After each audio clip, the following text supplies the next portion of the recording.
CEAP, Centro Espírita Altivo Panfiro. Uma casa de amor. Bom dia a todos. Bom dia aos companheiros que nos assistem de casa. Que tenhamos um bom domingo hoje. Vamos dar continuidade à nossa aula do Evangelho. Nós estamos estudando o capítulo 8. Semana passada nós iniciamos o item 8, mas não deu para ir até o fim, então a gente vai começar lendo o primeiro parágrafo do item 8 para ser a nossa leitura de abertura. Depois a gente continua desenvolvendo o restante, tá? Capítulo 8, bem-aventurados que têm puro coração. O item 8, verdadeira pureza, mãos não lavadas. E diz assim Jesus, está escrito no Evangelho de Mateus, capítulo 15. Então os escribas e os fariseus, que tinham vindo de Jerusalém, aproximaram-se de Jesus e lhe disseram: por que os seus discípulos violam a tradição dos antigos, visto que eles não lavam as mãos quando tomam as suas refeições? Então vamos fazer a nossa prece para nós começarmos o nosso estudo. Quer fazer, Sandra?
Graças a Deus.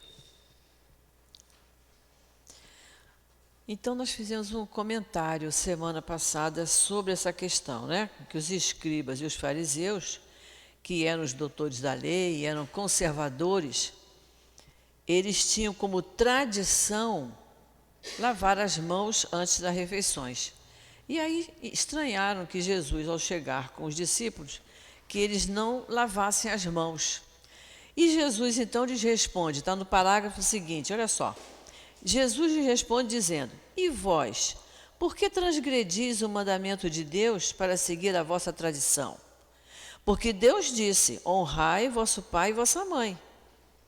E ainda disse mais: e também aquele que disser palavras ultrajantes a seu pai ou a sua mãe, será punido de morte. Vós, porém, dizeis: aquele que disser a seu pai ou a sua mãe, toda oferta que faço a Deus vos é útil, satisfaz a lei, ainda que depois não honre nem assista a seu pai ou a sua mãe. E assim, por causa da vossa tradição, torna inútil o mandamento de Deus. O mandamento de Deus é honrar pai e mãe. Esse é o verdadeiro mandamento. Agora, Jesus não era contra que ninguém lavasse as mãos antes da refeição. Ele só estava querendo que se desse mais importância ao mandamento de Deus. Não é isso? Então, eles tinham tradições naquela época e que algumas ainda persistem até hoje. Eles faziam votos, eles faziam promessas, eles tinham esses hábitos. E como ele diz aqui, olha, isso é eles que diziam: toda oferta que faço a Deus vos é útil. É porque, comentei com vocês semana passada, que eles doavam ouro e terrenos, o que estivesse de bens, eles doavam aos sacerdotes, às igrejas, em nome do pai e da mãe, mas não assistiam pai e mãe doentes, velhos, precisavam de cuidados. E Jesus percebeu isso nas tradições deles, né? Então, Jesus está fazendo esse comentário, mandando que eles honrassem pai e mãe, que é isso que está no mandamento. E se a gente pensar bem, nós temos o hábito, todos nós, de lavar as mãos antes da refeição. Mas se a gente está num shopping e vai comer um sanduíche no McDonald's, ninguém lava as mãos. Como é que vai no banheiro lavar as mãos para ir lá comprar o sanduíche? Nós não vamos pegar o sanduíche com a mão, tem um guardanapo. Mas, de qualquer forma, você vê que nem sempre a gente pode fazer aquilo que deveria ser feito, devido à circunstância do momento, né? Então, vamos continuar lendo. Hipócritas. Isaías bem profetizou, dizendo: esse povo honra-me com os lábios, mas o seu coração está longe de mim. Em vão, pois me honram ensinando doutrinas que são preceitos humanos. Está vendo? Preceitos humanos. Eram as tradições deles. Eles tinham muitas tradições, eles eram conservadores, né? Os escribas e os fariseus. E exigiam isso dos seus subordinados. Não é isso? E depois, chamando o povo a si, lhes disse: ouvi e compreendei bem isto. Não é o que entra pela boca que suja o homem, mas o que sai da boca é o que suja. Porque até com relação à alimentação, havia determinados tipos de alimentos que eles não consumiam porque iam se tornar impuros. Eles iam se tornar impuros, eles não tinham nem noção disso aqui, ó, bem-aventurados que têm puro coração. É o coração que tem que estar puro. Então ele diz aqui, olha, não é o que entra pela boca que suja o homem, o que suja é o que sai, porque o que sai é a palavra que magoa, que ofende, que humilha. Isso é que magoa, não é o que entra pela boca. Se você comer uma coisa errada, vai fazer mal só você. Agora, o que a gente fala, muitas vezes magoa a muita gente. Então, é isso que ele quis se referir. O que sai da boca vem do coração, e é isso que torna o homem impuro, porque é do coração que saem os maus pensamentos, os homicídios, os adultérios, as fornicações, os furtos, os falsos testemunhos, as blasfêmias e as maledicências. São essas coisas que tornam um homem impuro. Impuro. O comer sem haver lavado as mãos não torna um homem impuro. Então, o homem pode ficar doente, pode pegar uma bactéria, pegar uma doença qualquer. Mas pureza de coração não tem nada a ver com o que ele come, né? E ele fala, relata, né, Jesus aqui, no Evangelho de Mateus, ele relata tudo que torna o homem impuro. Então ele fala os maus pensamentos, os homicídios, né? Os crimes que comete, os adultérios, as fornicações. Só para lembrar o que é fornicação. É a prática sexual ilícita. É a prática sexual que não é feita entre cônjuges. Os furtos, os falsos testemunhos, quer dizer, as calúnias, as mentiras, as blasfêmias, as maledicências, tudo isso torna o homem impuro. E ainda hoje a gente, muito disso que foi dito aqui, a gente ainda comete. A gente, uma vez ou outra, ainda tem um pensamentozinho impuro, né? Quando a gente pensa mal de alguém, né? Alguma coisa, às vezes a gente, sem querer, diz uma coisa que não devia ter dito, fora de hora.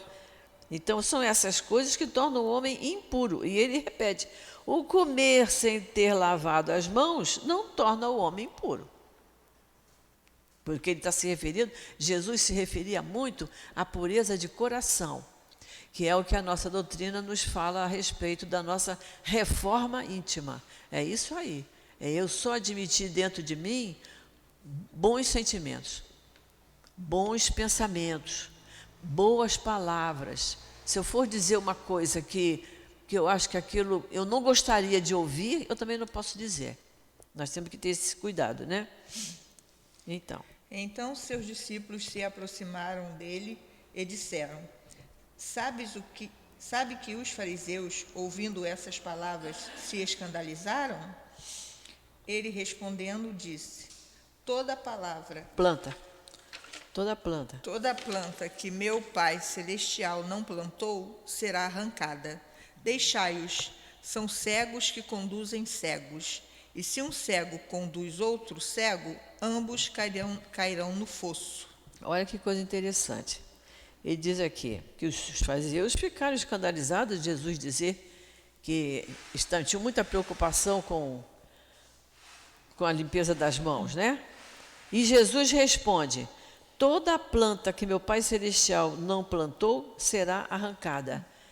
Olha como é interessante, como é bom a gente fazer o curso, né? Se nós lêssemos isso sozinho em casa, a gente ia dizer, o que é isso? Planta que meu Pai Celestial não plantou. O que ele quis dizer com isso? O que ele quis dizer? A planta no sentido de ideia, não é? Às vezes um professor chega para a turma, ele diz uma determinada coisa, ele plantou aquela ideia naquela turma. E eles acreditam que foi o professor que falou. Então ele está dizendo aqui que toda planta que meu Pai Celestial não plantou, quer dizer, aquilo que não é ideia de Deus, ou seja, lavar as mãos antes das refeições, fazer promessas, isso não foi o Pai que plantou. O Pai plantou lá os 10 mandamentos, que nós estudamos lá no capítulo 1, não é isso? Isso aqui de lavar as mãos, o Pai não plantou essa ideia. Essa ideia foi plantada pelos homens. Então ele diz, toda planta que meu Pai Celestial não plantou será arrancada, ou seja, não vai ter tanto valor. Uns vão seguir, outros não vão, e não vai fazer diferença nenhuma. E aí eu dei o exemplo aqui, a gente vai comer um sanduíche no McDonald's ou qualquer outro lugar, a gente não lava as mãos. Você está no shopping, cansou de fazer compra, né? Pegou em dinheiro, a mão está suja pra caramba, e não lavou, porque não tinha onde lavar as mãos. Senão você não ia conseguir comer o sanduíche, ia ter uma fila na porta do banheiro do McDonald's para lavar as mãos, né? Então, é isso. Então, essa ideia é arrancada no sentido de que ela não é tão levada a sério, porque não foi o Pai que implantou essa ideia. E quando ele diz, são cegos que conduzem cegos, é no sentido de que o povo seguia o que eles mandavam e achava que aquilo era a coisa mais certa do mundo. E, no entanto, Jesus veio mostrar que isso não era errado? Não é errado lavar as mãos. Mas não é uma ideia de Deus, é uma ideia dos homens. É como as leis, as nossas leis. Hoje tem leis que antigamente não tinha, não é? Hoje quem está no carro tem que botar o cinto de segurança. Há 30, 40 anos atrás, isso não havia. Criança só pode sentar no banco da frente se tiver mais de 10, 11 anos, não sei bem. Antigamente, meus filhos faziam rodízio. Cada vez que eu saía, era um que ia no banco da frente. Porque era rodízio. Hoje é meu dia, hoje é meu dia. Mas não tinha, e ninguém com cinto de segurança. Então, olha como as coisas vão mudando. Como somos regidos pela lei do progresso, as coisas vão mudando para melhor. Né? Hoje tem a lei seca. Se a pessoa beber e dirigir, se ela for pega pela lei seca, ela vai ser punida. É importante? Importantíssimo. É uma ideia de Deus? Não. Mas é uma ideia que Deus permite que o homem tenha essa lucidez para nos dar mais segurança na nossa vida. Então, quando ele diz aqui, são cegos que conduzem outro cego, é isso. É porque os fariseus e os escribas eram homens, os cultos da época, mas não tinham essa ideia, a ideia de Deus. Então, no sentido divino, eles eram cegos. E aqueles que seguiam tudo que eles falavam, eram cegos também. Então, quando se passa uma noção errada para uma pessoa, é nesse sentido, é um cego guiando outros cegos. É uma responsabilidade. Vamos para o item 9. Enquanto Jesus estava falando, um fariseu o convidou para ir jantar em sua casa. Tendo entrado, ele pôs-se à mesa. O fariseu então começa a dizer para si mesmo, por que ele não lavou as mãos antes de comer? E o Senhor lhe disse, agora, vós os fariseus, limpais o que está por fora do copo e do prato, mas não o interior de vossos corações, está cheio de rapinas e de iniquidades. Insensatos que sois, quem fez o que está por fora, não fez também o que está por dentro? Lucas. Isso. Então, Lucas falou mais ou menos parecido com o que Mateus falou, só que Mateus foi mais, analisou melhor a situação. Mas vejam bem, o que Lucas transcreveu, porque sabe que Jesus não escreveu nada, né? Foram os evangelistas que escreviam o que Jesus falava. Então, cada um escreveu a seu modo. Mas é mais ou menos a mesma coisa que Lucas fala. Jesus foi na casa de um fariseu que o chamou ele para jantar. Quando ele pôs-se à mesa, ele não lavou as mãos. Agora, olha o interessante disso aqui. O fariseu, então, começa a dizer para si mesmo. Como é que a gente fala para si mesmo? Pelo pensamento. A boca está fechada. Olha, aí Jesus, então, lhe diz, agora vós, os fariseus, limpais. Quer dizer, Jesus percebeu o pensamento do fariseu. Que coisa maravilhosa, né? Por isso que a gente, quando a gente está diante de um médium, como era o Altivo, eu brincava com ele, dizia assim, não olha muito para mim não, que você vai descobrir que eu estou com um treco aqui, um caroço em algum lugar e eu não quero saber. Porque era um médium que te olhava e ele sabia o que estava se passando. Imagina Jesus, o camarada não falou nada, ele só pensou, olha só, ele disse para si mesmo, Jesus entendeu e respondeu, agora vós limpais o que está por fora do copo e do prato, quer dizer, tudo externo. Mas o interior dos vossos corações está cheio de rapinas. O que são rapinas? Roubos. E de iniquidades. O que são iniquidades? Injustiça. Quer dizer, os corações estavam sujos, impuros. Aí ele diz, insensatos que sois. Quem fez o que está por fora, as mãos, também não fez o que está por dentro, o coração? Então, se eu tenho tanta preocupação em lavar minhas mãos, eu tenho que ter mais preocupação ainda de limpar o que está por dentro, que é o meu coração. Olha como é importante a gente estudar, a gente fazer o curso, não é? Isso, a gente lendo isso sozinho em casa não fica assim meio enrolada? Uhum. Eu, a primeira vez que eu li isso, eu falei, peraí, eu não estou entendendo, parecia até que estava com outra língua. Aí a gente vai fazer o curso na casa espírita e isso clareia para nós. Porque é preciso que as ideias de Jesus fiquem bem claras no nosso pensamento, no nosso sentimento, para a gente ter mais facilidade de seguir.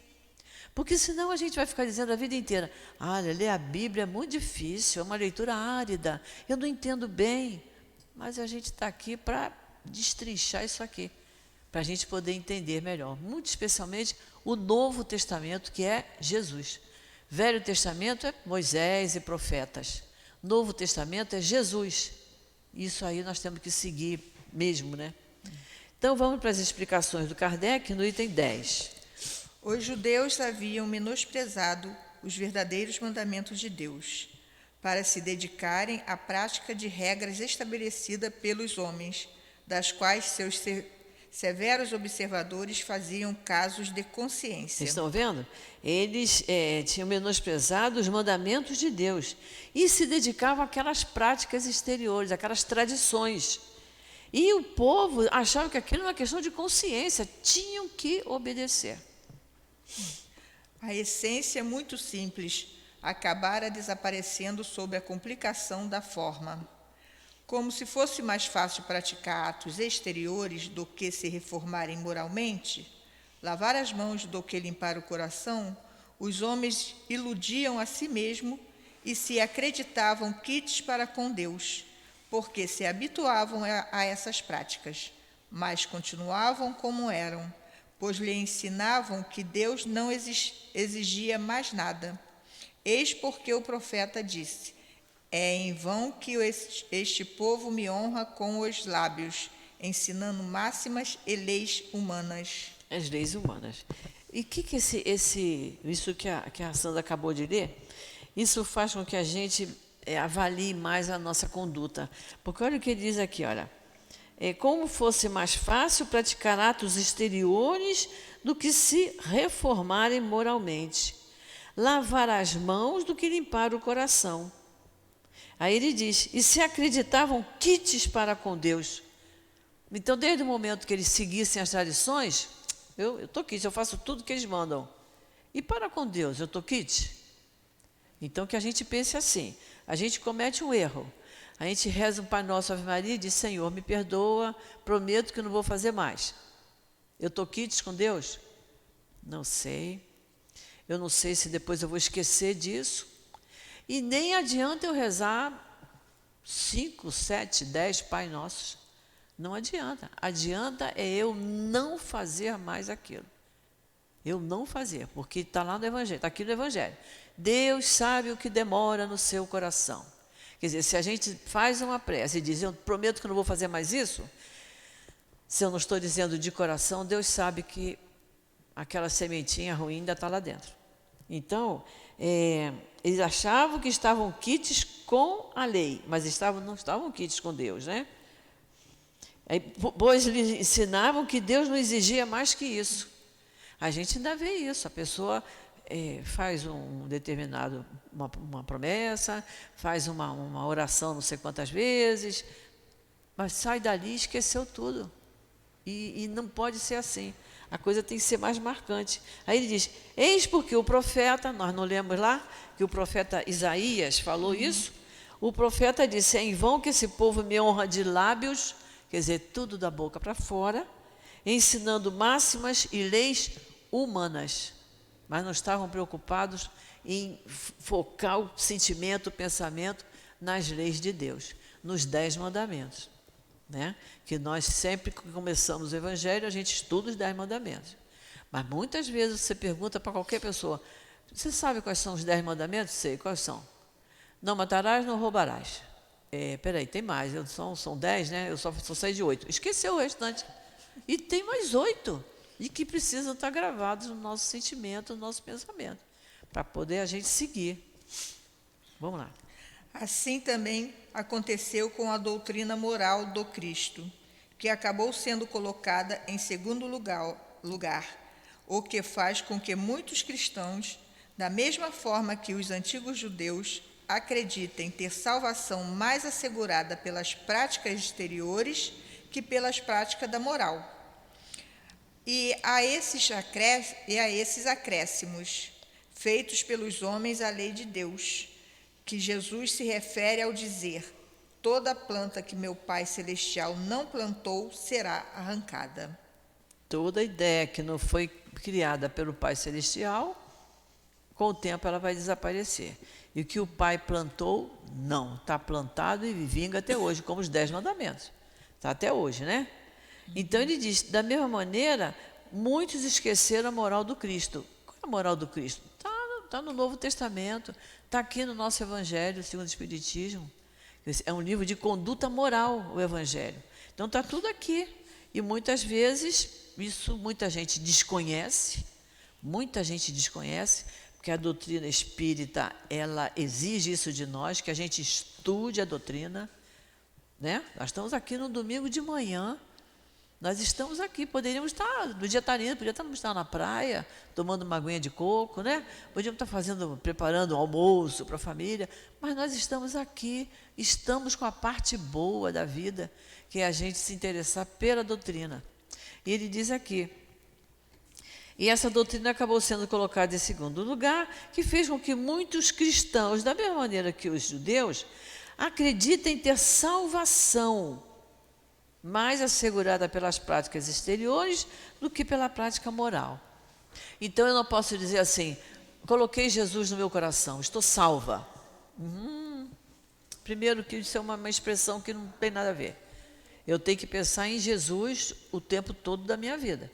Qualquer atitude, qualquer ação que eu fizer, que eu imagine Jesus me olhando e dizendo, muito bem, estou gostando. E se eu fizer uma bobagem qualquer, que ele diga, que pena, você está perdendo tempo, você está errado. E não é botar Jesus aqui dentro, é agir de acordo com como ele quer que eu haja. E ele diz, né, acreditavam na salvação, é uma palavra muito mal empregada. Há outras doutrinas que dizem que só de você ir à casa religiosa uma vez por semana você já encontrou a salvação. Doutrina espírita, não, falta coisa beça para a salvação. Eu só vou ser salva. O que é ser salvo?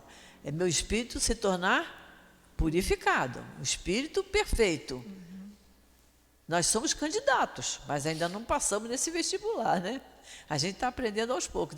Depois que eu seguir todas as recomendações do Cristo e que fizer mesmo, seguir, fizer praticar, é que meu espírito se salvará. Mas por isso que nós acreditamos em reencarnação. Porque numa reencarnação só não dá. Senão eu com esses cabelinhos brancos já estaria pura. E eu tenho certeza que não estou. Que de vez em quando, olha, agora mesmo, conversando com o Newton, ele falou assim, você não vem no dia 12, mas quem foi que já te falou? Eu disse ao meu marido, hoje eu vou conversar com o Newton para dizer para ele que dia 11, dia 12 eu não irei ao centro. E ele já sabia. Gente, como é que pode o negócio? Eu falei para ele, quem foi a língua comprida? Aí ele falou, me disseram. Entenderam como é que é o negócio? Nós somos puros? Não. Senão hoje ele não saberia. Ia ser uma novidade para ele. Mas não foi, ele já sabia. Então, é isso que ele está falando aqui, né? Não vamos adquirir salvação. Ele diz, salvação que achavam que era assegurada por práticas exteriores e não pelas práticas da moral. O que é a prática da moral? São aquelas duas palavrinhas que a gente aprendeu. É a abnegação e o devotamento. O que é a abnegação? É o cuidar dos pais, honrar vosso pai e vossa mãe. É um ato de abnegação. E o que é o devotamento? Você tem um filho excepcional, como nós temos uma companheira aqui, que eu vejo ela toda quarta-feira, tem uma filha excepcional, aquilo é um cuidado que ela tem com aquela moça, que já é uma moça, já com mais idade, 24 horas, porque ela não tem noção de nada. Não toma banho sozinha, não come sozinha, não fala. Quando está sentindo dor, não diz que está doendo, ela faz um grunhido, mas não fala. Então, aquilo que aquela mãe faz é um devotamento.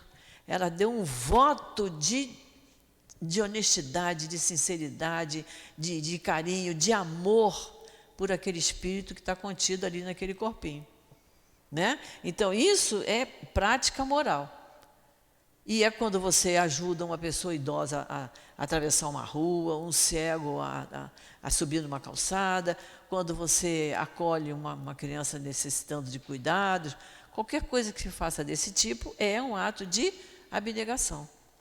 Por quê? Você deixou de fazer o que estava fazendo para ir assistir o outro. Então, isso é que é a prática da moral. Né? Mas é também a gente cumprir com os nossos deveres. Nossos deveres aqui, olha, de homem só tem meu marido ali, o resto tudo mulher. Então, nós mulheres somos mães, somos donas de casa, não é?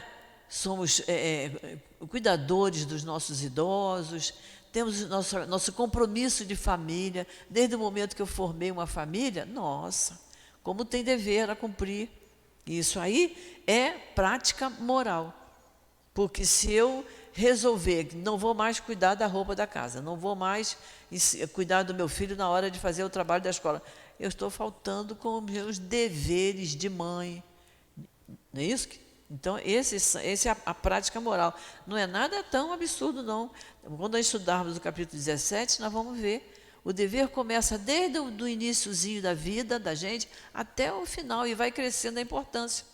Quando a mãe faz uma mamadeira para o filho, que a mamadeira sai embolada, porque ela não se dedicou a aprender a fazer a mamadeira, aquilo falta o cumprimento do dever.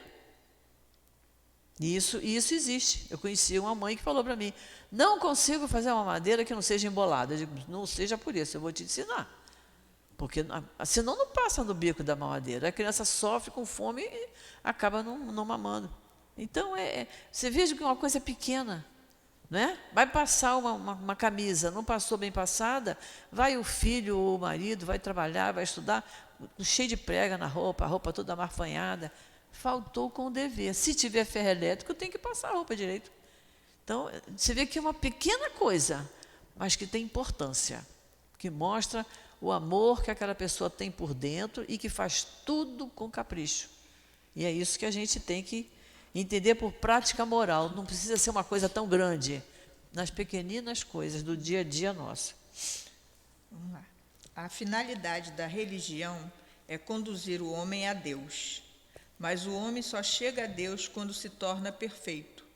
Portanto, toda religião que não torna o homem melhor não atinge seu objetivo. Então, a gente entende isso. O objetivo da religião, que essa palavra religião quer dizer religar, nos religar a Deus. O objetivo da religião é nos religar a Deus. Se a gente não se religa a Deus, culpado não é a religião, o culpado somos nós, não é? Que não estamos prestando atenção e estamos fazendo ainda coisas erradas. Mas a finalidade da religião é conduzir o homem a Deus, que é o que a gente faz aqui na nossa casa. É a gente estudar as obras de Kardec, de Leon Denis, de Ivone Pereira, para a gente ir mudando, melhorando, até nos aproximarmos dele. A religião em que se acredita encontrar apoio para fazer o mal é falsa ou foi falsificada em seu princípio. Ele usa aqui o termo religião, mas a gente não considera religião. É uma seita. Há seitas que são executadas para se prejudicar alguém. Isso não é religião. Religião é nos ligarmos a Deus. Se a gente está se ligando a Deus, não desejo o mal de ninguém. Certo? Esse é o resultado a que chegam todas as religiões em que a forma supera a essência, o fundamento. O fundamento. O que está dizendo com isso?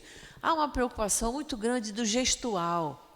Né? A gente vê as pessoas na rua, passam em frente a uma igreja católica, faz o sinal da cruz. Será que ela está pensando? Será que ela está dizendo em nome do Pai, do Filho, do Espírito Santo? Está pensando? É um gestual, não é? Em outras religiões, outras palavras que se usem, em outras crenças, a pessoa fala aleluia, não sabe nem o que quer dizer aleluia, mas todo mundo falou, vou falar também. Então, isso que ele está falando aqui, a forma superando a essência. A essência o que é? É a ideia do Cristo, é isso que eu tenho que entender. O que eu fizer, eu tenho que fazer com atenção, sabendo o que eu estou fazendo. Da mesma maneira que na casa espírita. Quando a gente dá passe aqui no salão, pode ter médium que esteja incorporado. Mas ele foi educado, ele fez o curso da casa, ele fez o COMP, para ele, se estiver incorporado, ele não demonstrar. Então, no passe, não tem que ter funga-funga. Não tem que ter gestos absurdos. O passe é para nos pacificar. É para nos acalmar, é para nos serenar. Então, os médiuns aprendem que o passe é para isso. O momento de mais vigor é o momento em que ele joga o fluido. Ele joga o fluido que o mentor dele está utilizando as mãos dele para passar para nós, o fluido. Fora isso, os movimentos são brandos. Então, se a gente for numa casa espírita que tem alguém dando um passe todo fungado, é isso aí. É prática, achando que a forma é mais importante do que a essência, do que o fundamento, né? A crença na eficácia dos signos exteriores é nula. Olha, aqui está errado, é sinais, tá?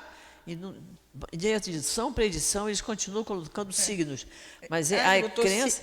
É crença que está signos. Mas é a crença na eficácia Então, dos sinais, são sinais exteriores. Sinais.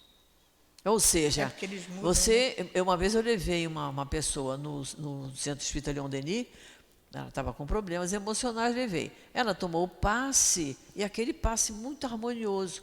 Ela, quando saiu, falou, achei fraco, porque na outra casa que eu fui, o passe era com vigor, a pessoa se sacudia toda. Quer dizer, ela gosta de sinais exteriores. Ela está preocupada com sinais exteriores. E, no entanto, o médium, na hora que ele está dando passe, ele está em oração. Ele está em contato com o mentor dele, em oração, pedindo por aquela pessoa que está tomando passe. Eu preciso me sacudir toda? Tanto é que a gente pede aqui, quem usar pulseira, que tenha continhas, que tire, que não use aquilo. Né? Quem tiver um anel muito grandão, que também não use, para não, porque sem querer pode passar até no braço, no pescoço da pessoa. Mas são movimentos amorosos, não são movimentos com força. A força está no pensamento e está no sentimento. Se ela não impede que se cometam homicídios... Então, vamos só ler do princípio. A crença na eficácia dos sinais exteriores é nula. Se ela não impede que se cometam homicídios, adultérios, expoliações, que se digam calúnias, que se faça mal ao próximo, qualquer que seja. Qualquer que seja, ela não tem eficácia. O que é expoliação? É privar alguém de alguma coisa, é cometer uma fraude, uma violência. Se é uma religião que não impede nada disso, né? Ela não tem eficácia. Ela faz supersticiosos, hipócritas ou fanáticos, mas não faz homens de bem. Portanto, não basta ter a aparência da pureza, é preciso, antes de tudo, ter a pureza de coração. Isso é uma coisa muito séria. Voltando a falar do que vem de dentro, né? A aparência é aquilo que é por fora, né? Às vezes a pessoa é sorridente, fala com você com muito, mas se você disser uma coisinha que desagrade, ela se encrespa contra você. Então, era só a aparência de benevolência, mas por dentro ainda não tinha. Nós vamos para o item 11, que são escândalos. Se vossa mão é motivo de escândalo, cortai-a. Vamos ver o que Mateus falou. Se alguém escandalizar um destes pequeninos que creem em mim, melhor seria para ele que lhe pendurassem ao pescoço uma dessas mós, que um asno faz girar, e que o lançassem no fundo do mar. Aí a gente fica pensando. Kardec seguia exatamente o que estava na Bíblia. Mas será que Jesus ia dizer isso? Pendurar no pescoço da criatura, mós, o que é mós? É a pedra que rodava o moinho. Então, havia um animal, não sei na época se era burro, não sei o que era, que ficava com uma corda e com aquela pedra, e ele rodava em volta para moer lá o grão que tinha que moer. Então, mós, o nome era pedra. Será que Jesus ia dizer, melhor seria que pendurasse no pescoço dele uma dessas mós, que o asno, é o asno, não era burro, não era asno, que faz girar, e depois lançasse a criatura no fundo do mar?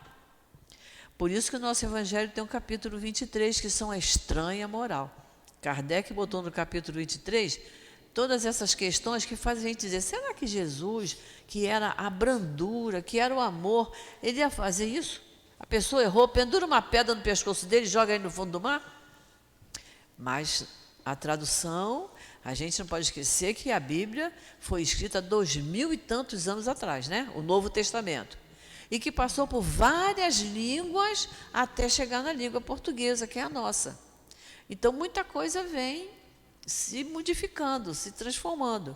E nem sempre modifica para melhor. No caso aqui ficou meio duro, mas nós vamos entender. Ai do mundo por causa dos escândalos, pois é necessário que venham os escândalos, mas ai do homem por quem o escândalo vem. Por que é necessário que venha o escândalo? No escândalo, no sentido de dor, de sofrimento, de perda, porque nós ainda somos espíritos imperfeitos, ainda somos rebeldes, então nós ainda passamos por perdas, tanto perda material como perdas morais, emocionais, né? Então ele diz assim, é preciso que o escândalo venha, porque a gente ainda precisa passar por essas situações, mas ai de que me provoque.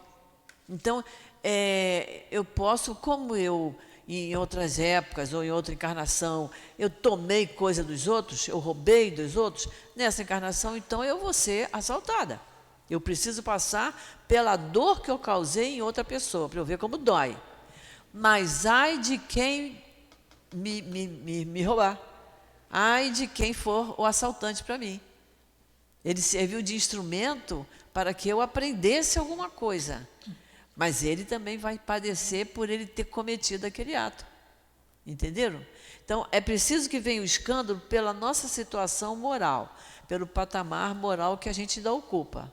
Estamos num planeta de provas e expiações, é porque nós não somos santinhos. Nós precisamos passar por provas e expiações. Mas ai de quem provoque a prova ou a expiação para mim. Ai de quem me fizer sofrer, porque ele também vai chegar o momento dele. É uma coisa meio complicada, mas a gente vai entender. Quando a gente é assaltado, eu estou pagando uma prova. Mas quem me assaltou cometeu o erro. Não cometeu? Ele vai pagar por isso. De alguma forma, ele vai pagar por isso. Como eu estou pagando. Certo? Prestai bem atenção. Não desprezeis nenhum destes pequenos, Pois eu vos declaro que no céu seus anjos veem incessantemente a face de meu Pai, que está nos céus, porque o Filho do Homem veio salvar o que estava perdido. Jesus se intitulava como Filho do Homem, é o Filho de Deus, né? Ele se intitulava assim, o Filho do Homem. Está escrito assim na Bíblia, né? Novamente, ele pede para que não se despreze nenhum dos pequeninos, ou seja, que a gente não despreze os humildes, os que não têm ainda condições de se levantarem sozinhos, né? Que a gente não os despreze. Se a vossa mão ou o vosso pé for motivo de escândalo, cortai-os e lançai-os longe de vós. É bem melhor que entrais na vida com um pé ou uma mão a menos do que, tendo as duas mãos ou os dois pés, serdes lançados no fogo eterno. Olha, quando ele usa o termo cortar e arrancar, é uma linguagem figurada, né? Era utilizada uma linguagem forte para que as pessoas se tocassem, né? E procurassem entender o que ele queria dizer. Então ele disse, se a sua mão ou o seu pé for motivo de escândalo, cortai-os e lançai-os longe de vós. É bem melhor que entreis na vida. O que é entrar na vida? Encarnar, nascer. É bem melhor que você nasça com o pé ou mão a menos do que ter duas mãos ou dois pés e ser lançado no fogo eterno. O que é o fogo eterno? É o sofrimento. Então, o que ele quer dizer? Se a sua mão foi motivo de escândalo, se com aquela mão a pessoa pegou uma faca, pegou um revólver, cometeu um crime, é melhor que ela entre na vida sem a mão do que novamente ela cometer crime. Se com aquele pé ele fez alguma coisa que pudesse, o que podia ser? Botar o pé no acelerador e sair, como a gente viu outro dia. O camarada estava bêbado, acelerou o carro, subiu na calçada e feriu e matou crianças que estavam na calçada. É bem provável que numa próxima encarnação, é provável, não estou dizendo que é isso, só Deus sabe a maneira de corrigir, é provável que numa próxima encarnação ele venha sem os pés, porque os pés foram motivo de escândalo para ele nesta encarnação. Ele botou o pé no acelerador e subiu na calçada. E aí, se vosso olho é um motivo de escândalo, arrancai-o e jogai-o longe de vós. É melhor que entreis na vida com um só olho do que ter os dois e serdes lançado no fogo do inferno. A mesma coisa do pé e da mão. Se o vosso olho é motivo de escândalo, ou seja, a pessoa vê uma coisa e conta a outra, não é? Ou então, você imagina, você começou o seu primeiro dia de trabalho, um colega chega e diz assim, olha só, não senta perto da fulana não, porque ela é assim, assim, assim. Então, ela tem um olho mau, ela faz um comentário desagradável. A outra que chegou e tem que observar com quem ela vai se relacionar, com quem ela vai ter mais afinidade. E não alguém ficar rotulando o outro. Ou dizer, olha só, eu vi, foi o fulano que cometeu aquele crime, e não foi. E a gente vê isso na justiça. Muitas vezes a gente vê isso, né?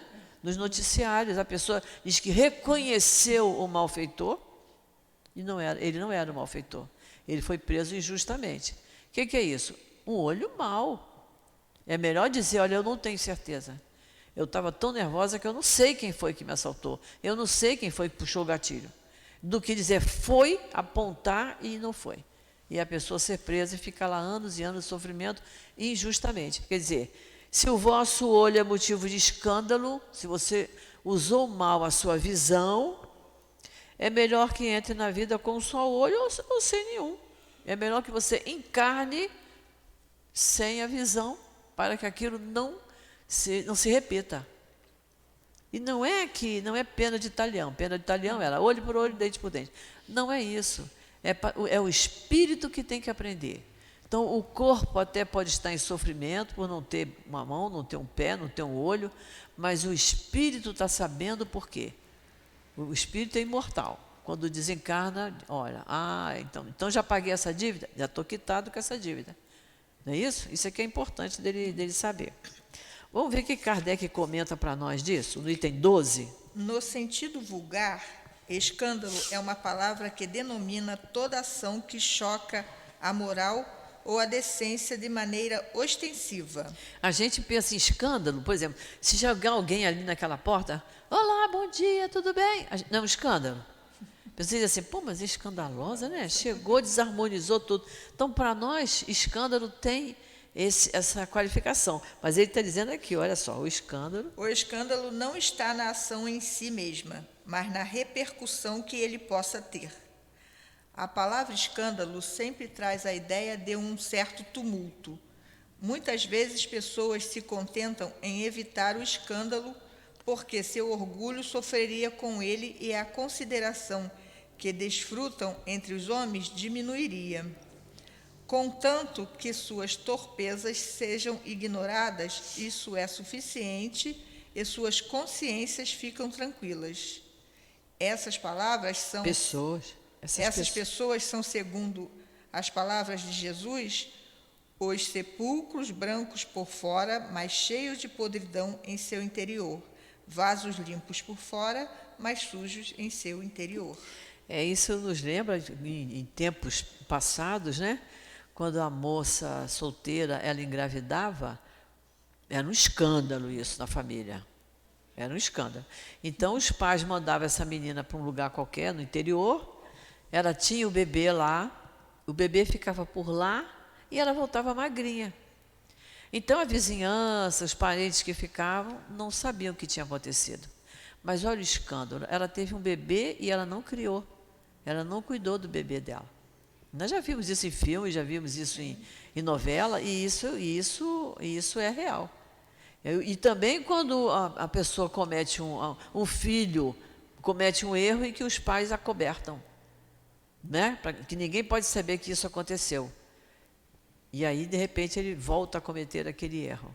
É isso que ele está dizendo. Então, ele diz, são pessoas, são os sepulcros brancos por fora. Quer dizer, a moça voltou magrinha, como era antes, mas cheia de podridão no seu interior. Podridão é uma palavra muito severa, mas a linguagem é severa para nos impressionar. Mas por dentro ela cometeu um erro gravíssimo, porque Deus confia espíritos para nós. Nossos filhos são espíritos que Deus nos confia. Se eu abandono, se eu entrego para qualquer um, não quero cuidar, como é que fica, né? Aí diz, são vasos limpos por fora, quer dizer, a aparência bonitinha continua a mesma, mas vasos sujos no seu interior. No sentido evangélico, o significado da palavra escândalo, tão frequentemente empregado, é muito mais amplo, razão porque ela não é compreendida em certos casos. Escândalo não é somente o que agride a consciência de alguém, é tudo o que resulta dos vícios e das imperfeições dos homens, todas as más ações de indivíduo para indivíduo, com ou sem repercussão. O escândalo, nesse caso, é o resultado efetivo do mal moral. O mal moral. É como ele disse lá no início, né?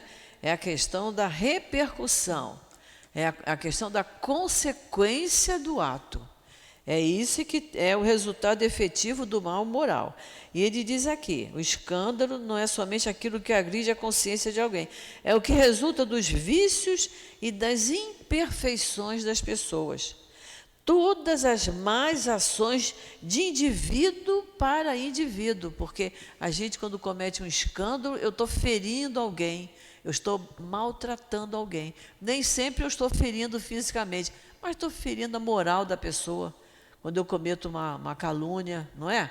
Eu estou ofendendo aquela pessoa, eu estou magoando aquela pessoa. Então, é de indivíduo para indivíduo. O escândalo é o resultado efetivo do mal moral. É mais, no sentido evangélico, o escândalo é isso, é um mal moral. No sentido vulgar, é aquilo que nós falamos.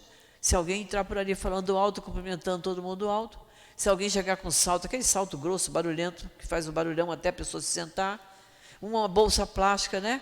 Tem uma pessoa aqui aqui não, na nossa casa, tem uma pessoa que tem umas sacolas plásticas barulhentas, quando ela senta, até ela arrumar aquilo tudo, fica todo mundo olhando para ver de onde vem o barulho. Olha a consequência do escândalo que ela está fazendo. Então, esse item 12, o primeiro parágrafo, ele fala do escândalo no sentido vulgar, vulgar no sentido de popular, do que o povo pensa.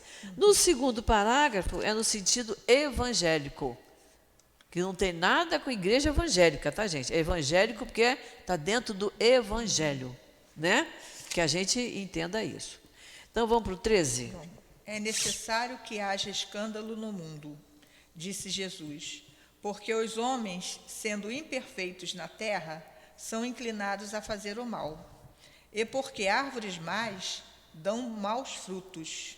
É preciso, pois, entender por essas palavras que o mal é uma consequência da imperfeição dos homens, e não que eles tenham a obrigação de praticá-lo.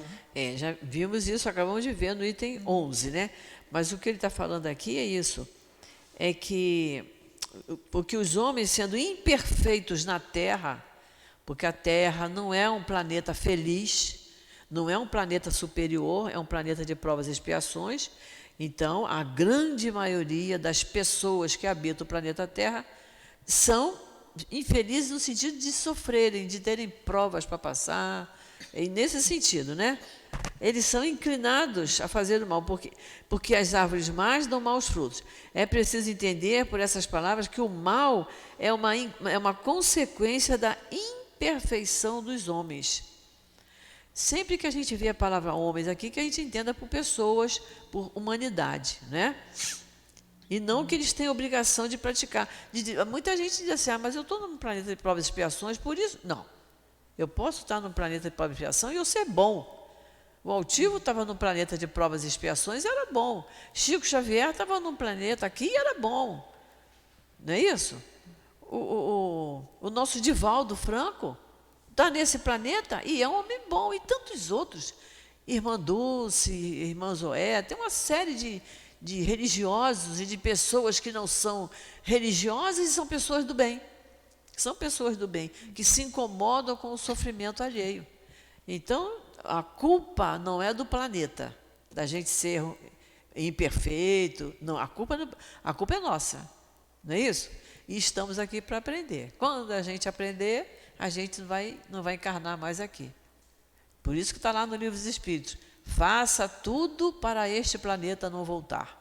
O que é isso? Siga o caminho do bem, que na próxima você não precisa cair no planeta de provas e expiações. A gente vai cair no planeta melhor. Não é isso? Vamos para o 14. É necessário que o escândalo venha porque, encontrando-se em expiação na terra, os homens se punem a si mesmos pelo contato de seus vícios, dos quais eles são as primeiras vítimas e cujos inconvenientes acabam por compreender. Quando estiverem cansados de sofrer do mal, procurarão o remédio no bem. A reação desses vícios serve, portanto, ao mesmo tempo de castigo para uns e de prova para outros. É assim que Deus faz o mal surgir, o bem, e que os próprios homens aproveitam as coisas más ou negativas.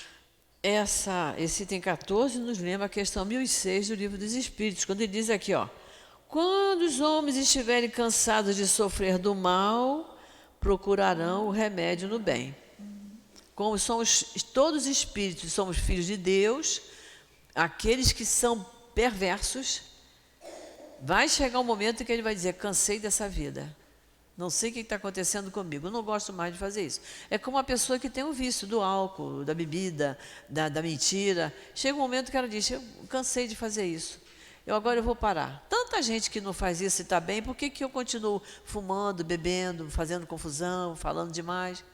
Eu vou parar com isso. É o momento em que ele deixa desabrochar a semente do amor que Deus coloca no interior do espírito de cada um. E todos nós temos. Mesmo aquela pessoa que diz, mas é muito ruim. Que pessoa ruim. Mas a sementinha está lá. É que isso aqui que a gente considera como sendo a terra do nosso coração, ainda está duro. A gente não fala isso? Fulano tem um coração duro, né? Tem uma cabeça dura, difícil de entender. Mas vai chegar um momento em que ela vai começar a adubar um pouquinho mais essa terra aqui, e aí a sementinha do amor aparece, desabrocha. E aí ele começa a repensar nas coisas erradas que ele fez. Que é isso que ele está dizendo assim. É assim que Deus faz do mal surgir o bem. e que os próprios homens aproveitam as coisas más ou negativas, que ele começa a aprender. Muitos, quando são presos, quando são presidiários, muitos, quando chegam lá, se pervertem ainda mais. Mas muitos ficam indignados com aquilo e ficam loucos para sair porque quer mudar de vida. Então, a gente vê como é que cada espírito encara as diversas situações da vida, né? Vamos ver o 15. Se é assim, pode-se dizer que o mal é necessário e durará para sempre. Pois se ele desaparecesse, Deus seria privado de um poderoso meio de castigar os culpados. De castigar os culpados. A gente não pode pensar dessa maneira, ele está só colocando para a gente raciocinar. Se o mal desaparecesse, Deus não poderia castigar mais os culpados. Vamos ver o que ele vai dizer. Portanto, é inútil procurar melhorar os homens. Mas se não houvessem mais culpados, não haveria mais necessidade de castigos. É isso que acontece nos mundos mais avançados. Não existem mais pessoas culpadas, ninguém está cometendo mais crimes. Aí as pessoas não têm necessidade de castigo, não é? Supomos que a humanidade toda seja transformada em homens de bem. Nenhum homem procurará fazer o mal ao seu semelhante e todos serão felizes, porque todos serão bons. Esse é o estado dos mundos avançados, onde o mal foi excluído. Esse também será o da Terra, quando ela tiver progredido suficientemente. Somos todos regidos pela lei do progresso, inclusive o nosso planeta Terra. Somos hoje um planeta de provas e expiações, mas ele vai passar para um planeta de regeneração, ou seja, ele vai subir uma etapa. Os espíritos que querem melhorar vão acompanhar, vão para o planeta de regeneração, que é melhor do que o nosso, né? Então, o planeta Terra vai ser promovido, porque a lei do progresso acompanha a todos os seres, inclusive a vida nos planetas. Quem não acompanhar, quem continuar insistindo no mal, ficará em outro planeta de provas e expiações. Quer dizer, vai acompanhar o desenvolvimento da Terra quem também se desenvolver moralmente. Quem não se desenvolver, continua no planeta de provas e expiações. A gente entende isso? Entende? Se tiver alguma pergunta, alguma questão, é só colocar. Hoje o Guilherme não pôde vir, que ele me avisou que não ia poder. O Guilherme é que gosta de fazer as colocações dele.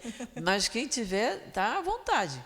Porque são ideias novas que a gente vai aprendendo no Evangelho e que às vezes a gente custa a fixar aquilo, né? Mas é bom a gente até discutir isso. É que quando a aula é presencial, como a nossa aula de terça-feira, todo mundo fala um pouquinho. Não entendi isso aí que você falou, não. Eu ainda não entendi, ainda não aceitei. Aí a gente questiona. Mas aqui também a gente pode fazer. É a mesma coisa. Porém, enquanto certos mundos avançam, outros se formam, povoados de espíritos primitivos, e que servem, além disso, de habitação de exílio e de lugar de expiação para os espíritos imperfeitos, rebeldes e obstinados ao mal, e que são rejeitados pelos mundos que se tornaram felizes. São rejeitados pelos mundos que se tornaram felizes. Por quê? Se o mundo é feliz, ele está melhor, num plano moral melhor, não é isso? Vai deixar que alguém chegue lá para perturbar? Não pode. Não, você não pode entrar aqui. Porque aqui ninguém mais merece ser perturbado. Ninguém aqui está sendo castigado por coisa nenhuma. Então, você vai ser rejeitado. Você vai voltar lá para o lugar que você gosta. Para o lugar de gente que faz coisa errada. Até ele aprender a se melhorar. Vamos ver o 16. Mas ai daquele por quem o escândalo vem. Ai daquele que causar o escândalo, né? Quer dizer que o mal sendo sempre o mal, aquele que serve sem saber de instrumento para a justiça divina, cujos maus instintos foram utilizados, nem por isso deixou de praticar o mal e deve ser punido. Nós já falamos sobre isso hoje, né? É assim, por exemplo, que um filho ingrato é uma punição ou uma prova para o pai que sofre com essa atitude, porque esse pai pode ter sido um mau filho que fez seu pai sofrer e agora sofre a pena de talião. Mas não será por essa razão que o filho terá desculpa. Por sua vez, ele deverá ser castigado por intermédio de seus próprios filhos ou de uma outra maneira. Olha, aqui está bem explicado, né? Ele comenta até o que é a pena de talião. No meu evangélico, acredito que vocês também, está dizendo que é uma pena antiga, do tempo de Moisés, pela qual a punição do delito era fazer o delinquente passar pela mesma falta que havia praticado. Ou seja, passar pelo mesmo processo que ele causou, né? Pena de talião, que era olho por olho, dente por dente. Você cegou alguém, você vai ficar cego. Você quebrou a perna de alguém, você vai ter sua perna quebrada. E não é assim. Olha o que o Kardec diz para nós. É assim, por exemplo, que um filho ingrato é uma punição ou uma prova para um pai. Pode ser uma punição, porque ele foi um mau pai em outra encarnação, mas pode ser também um motivo de prova. O que é a prova? A prova é um teste, é igual na escola. Se ele disse lá na hora, antes de reencarnar, isso tudo a gente aprende no Livro dos Espíritos. Se antes de reencarnar, ele teve um momento que foi na escolha das provas. Se ele dissesse assim, olha, eu quero ter um filho trabalhoso, que é para eu exercitar a minha maneira de educar, a maneira de passar as leis morais, fez um monte de promessa. Então também, você vai ter um filho trabalhoso. Chegou aqui, ele falhou. Então ele foi reprovado nessa prova, né? Então o filho trabalhoso pode ser porque ele foi um pai desatento, desligado, um pai ausente, ou ele pode ter sido um filho trabalhoso para os pais dele, ou ele pode ter, ingenuamente, ter escolhido essa prova e chegou aqui e faliu. Então ele diz aqui, olha, porque esse pai pode ter sido, Kardec não está dizendo que foi, ele pode ter sido mau filho, mas adiante ele diz, por sua vez, ele deverá ser castigado por intermédio de seus próprios filhos ou de uma outra maneira. Por que Kardec colocou isso? Porque é Deus quem decide de que maneira você tem que aprender as coisas. Não pode. Tem espíritas que às vezes pecam por isso, que chegam e dizem assim, mas sabe por que você está passando por isso? Porque na outra encarnação, não, a gente não pode dizer isso. Não pode. Olha o que o Kardec diz, ele pode ser punido de outra maneira, Deus é que sabe. Se ele foi mau pai, ele pode vir na encarnação doido para ser pai e não consegue, né? Se ela foi uma mãe desatenta, ela diz, eu vou me casar, vou ter filho, vou fazer uma família, e não consegue. Faz todos os tratamentos do mundo e não consegue engravidar. Então ela foi punida não tendo a gravidez, não tendo a maternidade. Mas ela pode ser punida por ter filhos trabalhosos. Quem vai determinar o tipo de prova para ela aprender é Deus. Então a gente não pode dizer, você é assim porque na outra encarnação você fez e aconteceu. Você nasceu, você teve paralisia infantil, ficou com a perninha mais fina, porque na outra encarnação você trabalhava em presídio e quebrava as pernas dos... Não se pode dizer isso. A gente não sabe nada a esse respeito. Só quem sabe é Deus. Nós vamos parar por aqui, porque já está na nossa hora. Então, semana que vem, a gente vai do 17 em diante. E aí, quem sabe, semana que vem, se termina o capítulo 8. Né? Esse capítulo é bom e é interessante da gente pensar que é uma coisa muito séria ter o coração puro. Mas como somos regidos pela lei do progresso, que é uma lei divina, chegaremos lá. Vamos fazer a nossa prece. Querido Jesus, querido Emanuel, patrono do nosso curso, espíritos amigos que nos sustentam, dentro e fora desta nossa casa de amor, o nosso querido amigo altivo, o nosso querido Antônio de Aquino, responsável pela nossa obra social, e todos esses espíritos amigos que nós estamos sempre citando os nomes, porque são espíritos que querem o nosso bem, que nos instruem, que nos intuem também a tomarmos as melhores atitudes, a fazermos as melhores escolhas na nossa vida.